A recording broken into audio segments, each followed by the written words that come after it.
ರೋಮ ರೋಮದಿ ರಾಮನಾಮವೋ, ರೋಮ ರೋಮದಿ ರಾಮನಾಮವೋ.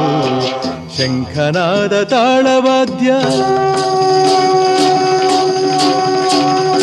ಶಂಖನಾದ ತಾಳವಾದ್ಯ ದಶ ದಿಕ್ಕಲು ಮೊಳಗುತ್ತಿರಲು ಆಕಾಶ ಭೂಮಿಗಳ ಒಂದು ಮಾಡಿ ನಿಂತ ನಿನ್ನಯೇ ಆಕಾರವೇನು?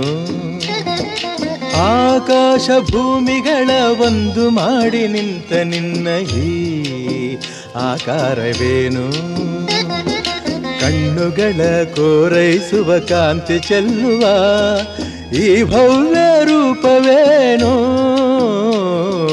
ಆಕಾಶ ಭೂಮಿಗಳ ಒಂದು ಮಾಡಿ ನಿಂತ ನಿನ್ನಯೇ ಆಕಾರವೇನು? ನಿನ್ನಯೇ ಆಕಾರವೇನು?